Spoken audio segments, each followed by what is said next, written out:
감사드리고요. 자, 오늘은 십자가와 부활의 복음이라는 제목으로 말씀을 잠시 나누도록 하겠습니다. 요즘 우리가 새벽 예배 때마다 그리고 제가 주중에 계속 문자를 보내드리는 말씀이 사도행전입니다. 이 사도행전은 누가라는 사람이 기록했는데 이 누가는 예수님의 제자는 아니지만 수리아 안디옥에 살고 있었던 신실한 하나님의 백성이었습니다. 이 누가는 그리고 이 유대인이 아닙니다. 이방인으로 알려져 있었고 또 이 누가의 직업이 의사로 전해지고 있습니다. 이 누가복음을 기록하고 난 뒤에 사도행전 말씀을 이 의사 누가가 기록하였는데 이 사도행전은 크게 두 부분으로 나눈다 그러면 1장부터 12장까지는 베드로를 중심으로 한 성령의 사역, 그리고 13장부터 마지막 28장까지는 바울을 중심으로 한 성령 사역.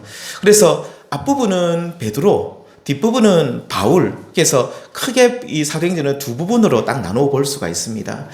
이 베드로와 바울 두 사람은 조금씩 다르게 사역했고 또 활동했던 영역도 조금씩 달랐습니다.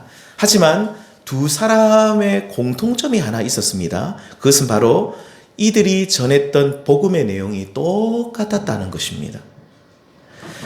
자, 그렇다면 사도행전에 보시면 이 두 사람은 어떤 복음을 전했다라고 나옵니까? 오늘 말씀의 제목입니다. 십자가의 복음과 부활의 복음, 이 두 가지를 전했습니다. 베드로를 보실까요? 베드로는 3장 15절에 생명의 주를 죽였도다. 그러나 하나님이 죽은 자 가운데서 그를 살리셨으니 우리가 이 일의 증인이라. 생명의 주를 죽였다. 십자가의 복음. 그를 다시 살리셨다. 부활의 복음. 5장 30절에도 너희가 나무에 달아 죽인 예수를, 십자가의 복음이죠. 우리 조상의 하나님이 살리시고 뭡니까? 부활의 복음. 이어서 31절에 이스라엘에게 회개함과 제사함을 주시려고 그를 오른손으로 높이사 부활을 말합니다. 부활시키셔서 임금과 구주로 삼으셨다. 우리 바울도 마찬가지입니다. 13장, 12장이 지나면 13장부터 바울이 본격적인 사역이 나오는데 13장에 보면 이 비시디아 안디옥이라는 곳에서 어떻게 설교합니까? 성경에 그를 가리켜 기록한 말씀을 다 응하게 한 것이라. 후에 나무에서 내려다가 무덤에 두었으나 십자가의 복음이죠. 예수님이 십자가에 죽으셨다. 그 다음에 30절 하나님이 죽은 자 가운데서 그를 살리신지라. 부활의 복음. 그러니까 바울도 항상 십자가의 복음을 전하고 부활의 복음을 전하고 그리고 데살로니가라는 곳에서 또 마찬가지입니다. 17장 3절에 보시면 뜻을 풀어 그리스도가 해를 받고 고난을 받는다는 뜻입니다. 고난을 받으시고 죽은 자 가운데서 다시 살아나야 할 것을 증언하고 앞에서는 십자가의 복음이고 뒤에는 또 부활의 복음이죠. 이르되 내가 너희에게 전하는 이 예수가 곧 그리스도라. 그리스도는 십자가 위에서 죽으셨고 3일 만에 다시 살아나셨다 라고 데살로니가에서도 바울은 담대하게 복음을 전합니다. 초대교회 지도자였던 베드로와 바울, 그들이 사역했던 시간, 장소 그리고 대상이 조금씩 달랐지만 예수 그리스도의 십자가의 복음과 부활의 복음을 전하는 것은 똑같았습니다. 이들은 이 복음을 전하면 유대인들에게 미움을 받아서 핍박받아 죽을 수도 있었지만 담대하게 성령의 능력으로 이 십자가의 복음, 부활의 복음을 전하였는데요. 자, 그렇다면 이들이 전했던 십자가의 복음과 부활의 복음이 무엇인지 오늘 이 시간 잠시 나누어 보도록 하겠습니다. 첫 번째, 이들이 전했던 이 베드로와 바울이 전했던 십자가의 복음은요, 너희가 예수를 죽였다는 겁니다. 십자가의 복음을 바울도 그렇고 베드로도 그렇고 굉장히 직설적으로 표현합니다. 너희가 예수를 죽였다. 2장 36절에 그런즉 이스라엘 온 집은 확실히 알지니 너희가 십자가에 못 박은 이 예수, 그러니까 너희가 예수님을 십자가에 못 박았다는 겁니다. 이 예수를 하나님이 주와 그리스도가 되게 하셨다. 부활시켜 주셨다. 4장 10절에도 보십시오. 너희와 모든 이스라엘 백성들은 알라. 너희가 십자가에 못 박고 하나님이 죽은 자 가운데서 살리신 나사렛 예수 그리스도 이름으로 이 사람이 건강하게 되어 너희 앞에 섰느니라. 여기도 보면 너희가 십자가에 못 박은 예수, 십자가의 복음을 그렇게 전합니다. 5장 30절에도 보십시오. 너희가 나무에 달아 죽인 예수를. 계속해서 베드로와 바울은요, 자신들의 동족인 유대인들에게, 사실 유대인들에게 먼저 가서 복음을 전합니다. 회당이라는 곳은 유대인들의 교회인데 그 회당에 가서 유대인들이 모여 있으니까 그곳에서 복음을 전하는데, 이들이 항상 외쳤던 십자가의 복음이 뭐냐면 너희가 예수를 죽였다는 겁니다. 이 말 하면 유대인들이 가만히 있었겠습니까? 이를 갈고 베드로하고 바울을 죽이려고 달려들죠. 그러니까 마음이 찔리는 겁니다. 사실이거든요. 유대인들이 예수님을 빌라도에게 내어주었잖아요. 그러니까 너희가, 이 유대인들이 결국 예수님을 죽였는데 너희가 예수를 십자가에 달아 죽였다라고 이 유대인들을 막 정죄를 하는 겁니다. 우리 성도님들, 왜 사도들은 십자가의 복음을 전할 때에 하나님이 우리를 사랑하셔서 그 아들을 주셨습니다 라는 이 말씀보다 너희가 예수를 죽였다라고 이들의 마음에 대못을 왜 박냐는 거죠. 우리가 십자가의 복음을 전할 때에 하나님의 사랑을 먼저 이들은 말하지 않고 왜 유대인들의 죄를 먼저 드러내냐는 것입니다. 그것은 베드로와 바울은 지금 말씀을 듣고 있는 유대인들, 이 유대인들은 하나님이 우리를 사랑하신다라는 사실을 알고 있다고 믿고 있기 때문입니다. 그러니까 이 바울도 베드로도 공통점이 이들 두 사람이 다 유대인들이거든요.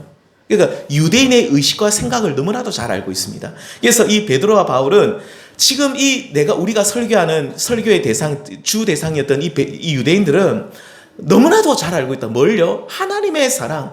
하나님이 우리를 사랑하신다는 그것은 너무나도 잘 알고 있다라는 전제를 두고 있었기 때문에 일단은 이것은 제쳐두고 십자가의 복음, 너희가 예수를 십자가에 못 박아 죽였다라는 이 말씀을 먼저 전했다는 겁니다. 그러니까 이 유대인들은 하나님이 우리를 사랑하시니까, 그래서 많은 민족 가운데 우리를 선택하셨다. 그래서 이 선민의식으로 똘똘 뭉쳐있던 사람들이 이 유대인들이었습니다.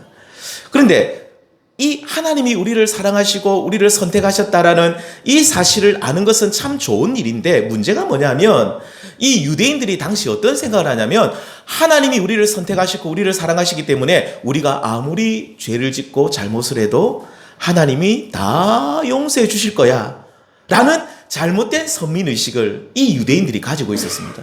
그러니까 이 유대인들이 예수님을, 그 죄 없으신 예수님을 십자가에 못 박아 죽이는데 내어주었던 것은, 그렇게 할 수 있었던 것은, 그 죄의식을 전혀 느끼지 않고 그렇게 할 수 있었던 것은, 우리가 아무리 죄 지어도 하나님이 우리 사랑하시는데, 하나님이 우리를 선택하셨는데, 우리는 선택받은 백성인데, 이 잘못된 하나님의 사랑, 하나님의 사랑을 믿는 것은 좋은데 하나님의 사랑에 대해서 잘못 생각을 하고 잘못된 선민의식에 똘똘 뭉쳐 있었기 때문에 바울과 베드로는 이들에게 하나님의 사랑을 전하는 것보다도, 하나님의 사랑을 전하는 것보다도 곧바로 하나님 사랑을 말하지 않고, 물론 나중에 전하긴 합니다만 하나님의 사랑을 말하지 않고 십자가의 복음을 전할 때 너희가 예수를 십자가에 못 박아 죽였다라고 하면서 유대인들의 죄를 먼저 드러냅니다. 너희들 죄의식을 좀 느끼라는 겁니다. 하나님이 너희를 사랑한다는 거 믿는 거 좋다. 너희들이 선민의식, 우리가 하나님께 선택받은 백성이라는 그 의식을 가지는 것도 좋다. 하지만 너희는 양심이 지금 화인 맞았다. 너희는 전혀 죄의식을 느끼지 않는다. 하나님이 너희를 사랑하는 것을 믿는 것은 좋은데 너희가 죄인이라는 사실을 너희들이 알아야 된다 라고 바울과 베드로는, 그들은 이 복음을 전할 때도 우선순위가 있었습니다. 이것을 생각하고 있었기 때문에 사도행전에 보면 유대인들 향해서 베드로도 그렇고 바울도 그렇고 너희가 예수를 십자가에 못 박아 죽였다. 너희가 예수를 십자가에 못 박아 죽였다. 한 번이 아니라 한번 성경을 읽어보시죠. 계속 반복해서 말합니다. 성도님들, 우리 예수님의 십자가는 하나님 사랑의 결정체이면서 그 사랑의 정수이면서 무엇보다도 이 십자가는 우리가 죄인이라는 사실을 알게 합니다. 예수님께서 왜 십자가에 못 박혀 죽으셨습니까? 베드로와 바울은 말합니다. 너희가 예수를 십자가에 못 박아 죽였다라고 선포합니다. 이것이 십자가의 복음입니다. 너희가 죄인이라는 사실을 알지 못하면 하나님의 구원을 너희는 받을 수 없다는 겁니다. 여기 계신 분들, 내가 죄인이라는 사실을 모르면요, 구원 못 받습니다. 우리가 죄인이거든요. 우리가 죄인이거든요. 고린도전서 1장 18절에 십자가의 도가 멸망하는 자들에게는 미련한 것이요 구원을 받는 우리에게는 하나님의 능력이라. 십자가의 도, 십자가의 복음을 받아들이면 구원을 받는데, 이 받아들인다는 이 말의 의미는 십자가 앞에서 내가 죄인임을 인정한다는 뜻입니다. 그래서 십자가 앞에서 자신이 죄인임을 아는 사람이 구원을 받습니다. 그래서 이 베드로와 바울은 잘못된 하나님 사랑에 젖어 있는 그 유대인들을 향해서 너희가 십자가에 예수를 못 박아 죽였다라고 하면서 서슬퍼런 그 유대인들 앞에서 담대하게 너희가 죄인이라는 사실을, 십자가의 복음을 전했던 것을 보게 됩니다. 존 뉴턴이라는 사람이 있습니다. 그는 1725년에 영국의 부유한 선장 집안의 아들로 태어났습니다. 지금도 마찬가지지만 배를 가지고 있고 선주는 좀 부자죠. 제가 전에 부산에 있었던 거기 보면 이 선주들은 상당히 이 바닷가니까 선주들은 상당히 좀 부유합니다. 배를 가지고 있으면. 근데 이 굉장히 부잣집에서 태어난 이 존 뉴턴이 어머니가 엄청난 독실한 아주 신자였습니다. 기독교인이었는데 그만 이 어린 아들을 두고 7살 나이에 폐결핵으로 어머니가 죽게 됩니다. 자, 이때부터 상선 선장인 아버지의 손에서 이 존 뉴턴이 자라게 되면서 좀 폭력적이고 잔인한 사람으로 조금씩 바뀌어 갑니다. 하필 그는 이제 아버지가 어떤 일을 했냐면 아프리카에서 노예를 실어다가 나르는 일을 했는데, 그러니까 쉽게 말하면 노예 무역선의 선장이 아버지였고, 자연스럽게 자기도 아버지의 가업을 이어서 뭘 했겠습니까? 노예선의 선장이 되어서 노예를 여기서 실어다가 유럽으로, 영국으로 실어 나르는 일을 하게 되었죠. 그는 노예들 사이에 얼마나 잔인했는지, 이 노예들 사이에 이 존 뉴턴의 별명이 있었습니다. 사람 잡아먹는 사람입니다. 노예들이 조금만 말 듣지 않으면 총으로 쏴 죽이고, 말 안 들으면 그냥 바닷물에 다 빠뜨려 죽였다 합니다. 조금이라도 말을 안 듣는다 싶은 사람들은 그 케이지 이렇게 닭장처럼 생긴 데다가 사람을 실어 날랐는데 꺼내가지고 그냥 물에 던져버리는 겁니다.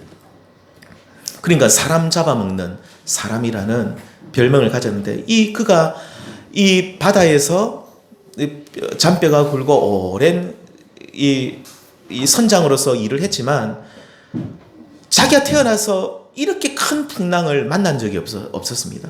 엄청나게 큰 풍랑을 만나게 되었는데 장장 18일 동안 이 풍랑이 일어났다고 합니다. 하루도 그치지 않고.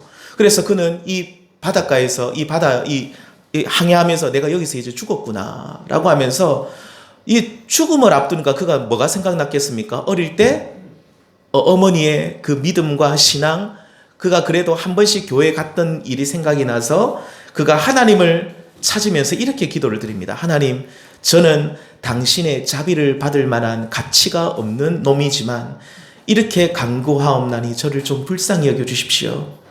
저를 살려주시면 이제부터 새 사람이 되겠습니다. 그래서 진짜 18일 만에 이 기도를 드리고 난 지 얼마 안 있다가 풍랑이 잠잠해졌고 그는 살았습니다. 그리고 이 풍랑이 다 그치고 난 뒤에 그가 다시 평온을 찾을 때에 내가 얼마나 큰 죄인임을 그가 깨달았습니다.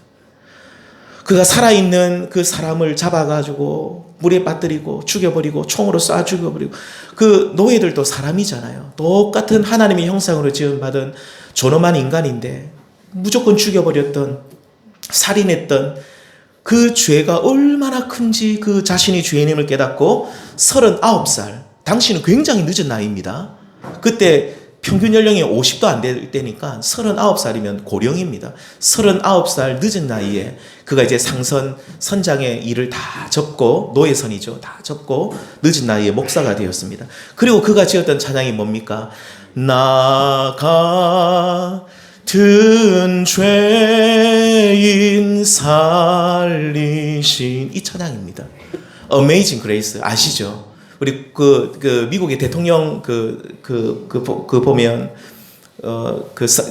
이 취임식 할 때 보면 이 찬양을 꼭 부릅니다. 나 같은 Amazing Grace, 너무너무 우리가 잘 아는 이 찬양, 나 같은 죄인 살리신, 참 하나님의 은혜가 너무 너무 감사하다고 이 찬양의 고백을 지어서 지금 또 많은 사람들이 부르고 있습니다. 성도님들, 자신이 죄인임을 알고 하나님 앞에서 진정으로 회심하여 변화된 삶을 이 존 뉴턴은 그때부터 이제 살게 되었는데, 그가 살아있을 때 했던 가장 위대한 일이 뭐냐면, 물론 목사로서 복음을 전하는 일도 위대했지만 노예제 폐지에 앞장섰던 일입니다. 윌리엄 윌버퍼스라는 사람이 있습니다.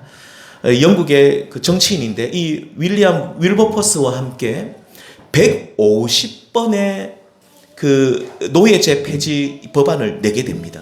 150번 동안이라네요. 그래서 계속 내는데 어떻게 됐겠습니까? 하원 상원에서 낼 때마다 어떻게 됐겠습니까? 계속 부결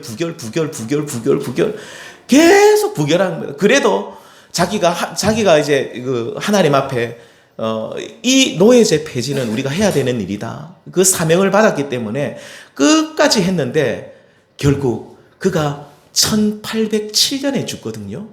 딱 죽던 그 해에 윌리엄 윌버퍼스가 냈던 이 법안이 의회 통과를 하게 됩니다. 그래서 노예제가 폐지가 되었습니다. 성도님들, 예수님께서 왜 십자가에 죽으셨습니까? 그것은 바로 나 때문에 죽으신 줄 믿습니다. 내가 예수님을 죽였습니다. 너희가 예수를 죽였다. 바울과 베드로가 외쳤던 그 복음을 우리는 들어야 됩니다. 주님, 그렇습니다. 제가 예수님을 죽였고 그러므로 나는 죄인입니다.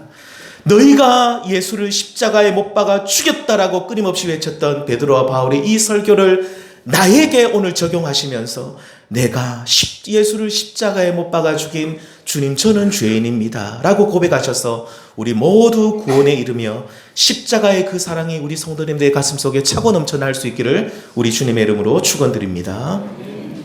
두 번째, 이 베드로와 바울이 첫 번째는 십자가의 복음을 전했고, 두 번째는 뭐라 그랬습니까? 이 부활의 복음을 전했습니다.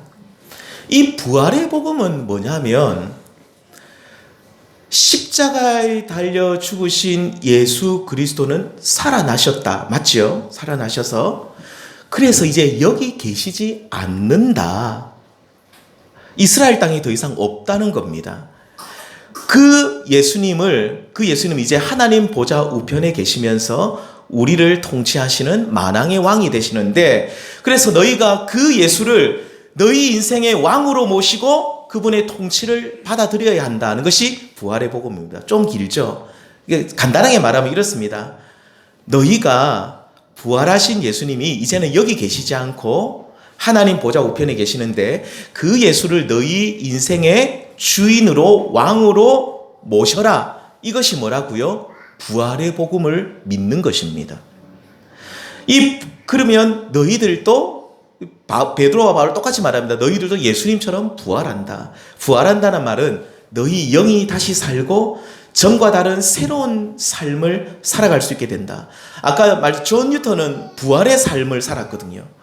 전에는 그는 죽었습니다. 나 같은 죄인은 이제, 옛날에 나는 죽었던 사람인데, 그가 내가 죄인임을 깨닫고 부활하신 예수님을 믿었을 때에 그가 어떤 삶을 살았죠? 전혀 새로운 삶을 살아가게 되거든요. 전의 삶과는 전혀 다른, 내가 전에 행했던 모든 모습은 이제 죽었고 새로운 삶을 살아가게 되는데, 부활을 살아내는데, 이것이 바로 부활의 복음입니다. 성도님, 이 세상에 어떤 종교도 부활에 대한 이야기가 없습니다. 다시 살아났다는 것이 무슨 이야기들이 그 속에 있어도 모르겠습니다. 그런 종교를 믿는 그 사람들 속에서 자기들도 부활한다고는 가르치지 않거든요. 자기들이 믿는 신이 다시 살아났다고는 가르쳐도 그 신을 믿는 사람이 부활한다는 얘기를 안 하는데, 우리 기독교는, 우린 진짜 참 진리인데, 우리는 뭐라고 가르치냐면 예수님이 부활하셨듯이 우리도 어떻게 한다고요? 부활한다고 가르칩니다. 놀라운 은혜입니다.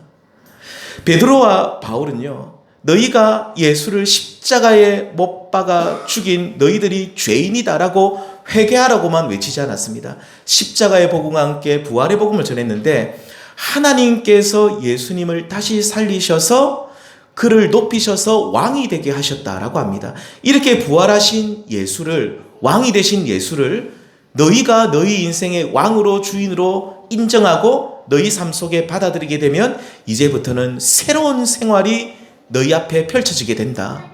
자신이 죄인임을 인정하고 예수를 주로 고백하는 자는 부활하는데, 자, 이 부활은 육체의 부활, 육체가 다시 살지는 않습니다. 영이 부활한다. 영이 다시 살아난다. 물론 우리 육체는 부활의 씨만 가지고 있다가 예수님이 재림하실 때 우리 육체도 부활합니다. 그래서 우리 성도님들, 예수님 믿고 나면 우리 육체가 새롭게 됩니까? 안 됩니까? 안 됩니다. 예수님을 믿고 나면 내 육체가 새롭게 되면 얼마나 좋겠습니까? 내 아픈 몸, 내 모든 것이 새롭게 되면 좋은데, 우리는 예수님이 다시 오실 때 우리 연약한 육체가 그때는 완전히 새로운 몸을 입게 되거든요. 자, 그래서 우리는 이 세상에서 나이가 들면서 노쇠하면서 아프고 병들 수밖에 없습니다. 우리는 그것을 때로는 받아들여야 됩니다. 자, 그런데 예수를 왕으로 주로 고백하는 사람은 이 땅에서 육체는 날마다 쇠하여 가지만 그 영혼이 부활하여 다시 살아나서 새로운 사람이 되는데, 그래서 전에는 할 수 없었던 일들을, 새로운 일들을 하는 사람이 됩니다. 한 가지 예를 한번 들어볼까요? 사도행전에 나옵니다. 사도행전 4장에 보시면 초대교회의 이 초대 예루살렘 교회 성도들이 모든 물건을 서로 통용하고 자기 것이라고 하는 사람이 아무도 없었다라고 합니다. 그러니까 우리는 이런 말씀을 읽으면, 와, 진짜 대단하네. 어떻게 이렇게 하지? 그러니까 무슨 말이냐면 사람들이 욕심이 없는 거예요. 사람들이, 예를 들면 우리가 이번에 임직식 할 때 오늘 안 받으신 분 하나씩 가져가십시오. 우산을 준비했는데, 우산을 여기 있어요. 한 개가 있는데 한 서너 사람이 이제 한 개밖에 안 남았으니까 서너 사람이 이렇게 기다리고 있어요. 그런데 어떻게 하냐면, 나 필요 없으니까 서로 가져가라 그런 거예요. 그럼 우산은 그럴 수 있다 생각합시다. 그러면 좀 더 비싼 거 얘기할게요. 자, 금반지 한 5돈, 요즘 금 비싸죠. 5돈짜리가 있는 거예요. 자, 이거를 주기로 했는데, 이 세 사람이 있어요. 근데 서로 각지 가고 싶잖아요. 그래서, 근데 서로 가져가라고 하는 거예요. 이런 일들이 어디 있었냐면, 초대 예루살렘 교회 안에서 있었다는 겁니다. 이런 말씀 들으면, 와, 이 대단하네. 참, 어떻게 이런 일이 있지? 라고 하는데, 4장 32절, 믿는 무리가 한 마음과 한 뜻이 되어 모든 물건을 서로 통용하고 자기 재물을 조금이라도 자기 것이라고 하는 이가 하나도 없었는데, 우리는 이 말씀을 읽으면 그렇구나 하는데, 왜 이렇게 되었는지 그 이유를 우리는 생각하지 않는데 33절에 나옵니다. 함께 읽겠습니다. 시작. 사도들이 큰 권능으로 주 예수의 부활을 증언하니 우리가 큰 은혜를 받았다는 거예요. 그래서 예수 그리스도의 부활의 복음을 들은 예루살렘 교회 성도들이 어떻게 됩니까? 큰 은혜를 받아가지고 누구나 자기가 가지고 싶어하는 이기심을 극복하게 되고 나의 재물은 다 하나님의 것이라 인정하는 놀라운 일들이 예루살렘 교회 안에 일어나게 된 것입니다. 이 예루살렘 교회 안의 성도들은 욕심이 없었어요. 내 것이라고 주장하지 않고 모든 것이 다 하나님의 것이라는 거예요. 이러한 초대교회 성도들의 변화에는 부활의 복음이 그들에게 전해졌고, 이 부활의 복음을 듣고 나서 성도들이 큰 은혜를 받은 거예요. 너무너무 큰 은혜를 받은 거예요. 우리들도 이렇게 이 예수님의 부활한 것처럼 정말로 예수님이 우리 인생의 주인이 되고 왕이 되어야 되겠구나. 부활하신 예수님 우리가 믿는다는 것은 결국 그 예수님을 우리 인생의 주인으로 모시는 건데, 예수를 내 인생의 주인으로, 예수를 내 인생의 왕으로 모시고 내가 살아야 되겠구나 라는 그런 결단을 하게 되었죠. 무엇을 들었을 때요? 부활의 복음을 들었을 때 그들이 큰 은혜를 받았습니다. 이렇게 부활의 복음을 듣고 변화된 사람 중에, 초대교회 성도 중에 대표적인 사람이 구브로 출신의 바나바가 있었죠. 이 바나바는 자신의 밭을 다 팔아가지고 사도들을 발 앞에 딱 두게 됩니다. 그런데 이 부활의 복음을 들었음에도 불구하고 이 부활의 복음을 받아들이지 않았던 부부가 있었습니다. 그 사람들이 누굽니까? 아나니아와 삽비라입니다.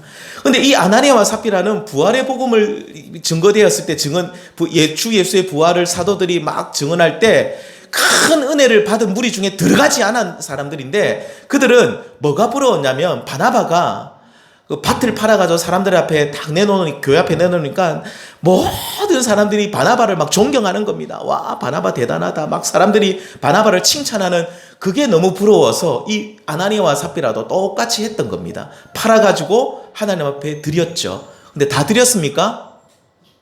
그게 중요합니다. 얼마를 감추어 버려요. 가만히 생각하니까 다 드리려니까 아까운 거예요.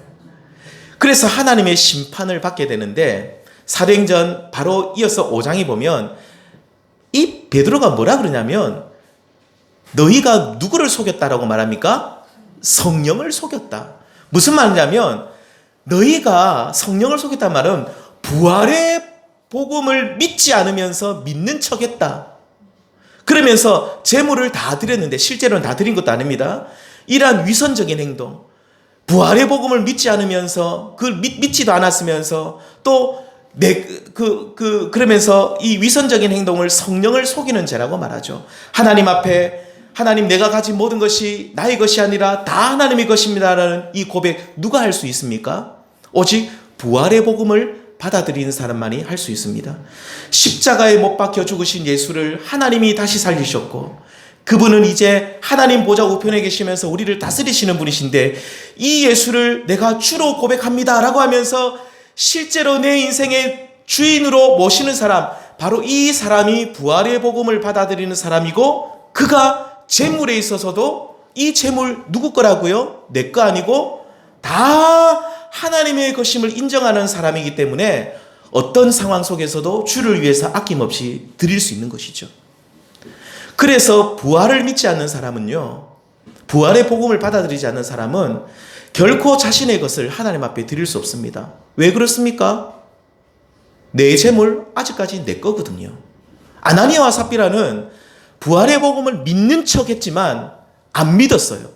큰 은혜를 받은 무리 중에 있는 척 했지만 그는 큰 은혜를 받지 않았어요. 그러면서 이 재물도 여전히 내 거고, 나의 미래도 내 거고, 내 자녀들도 내 거고, 모든 것이 다 아직도 내 건데 믿는 척 했다는 거예요.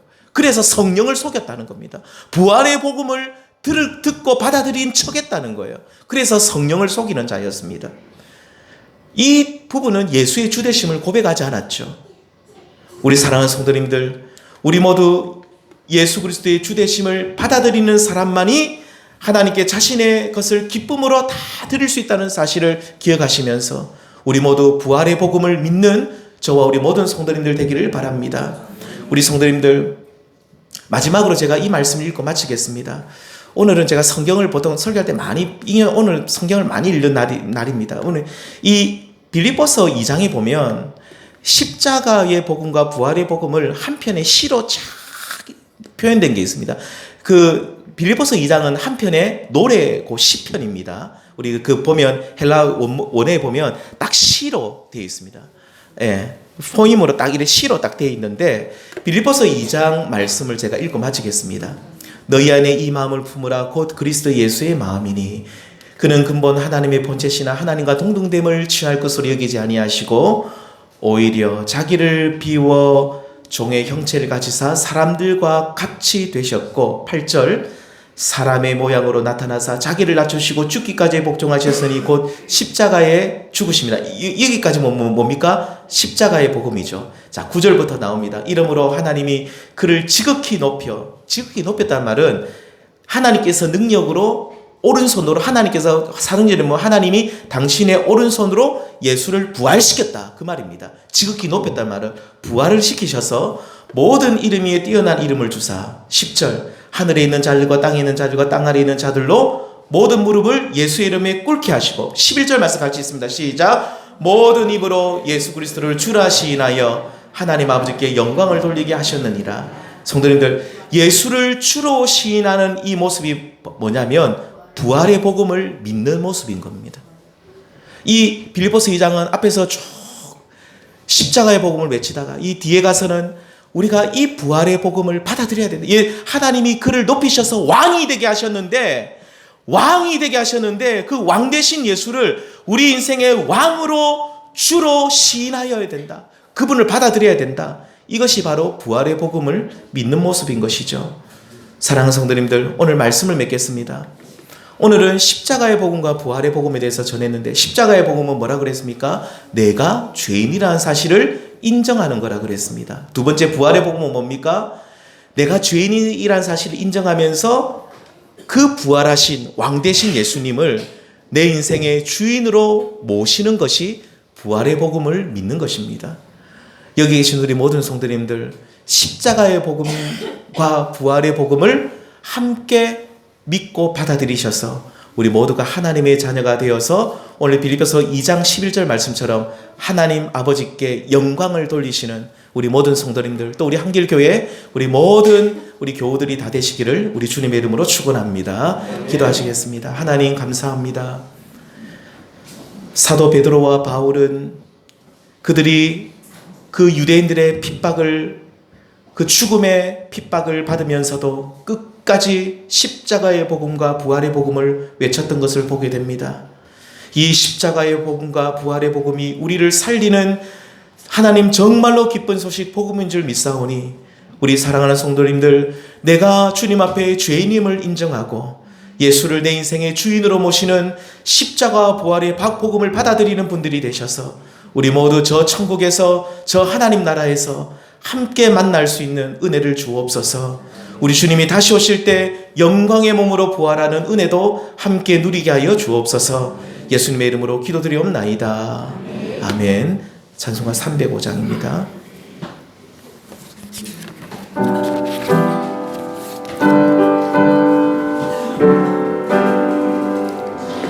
나 같은 죄인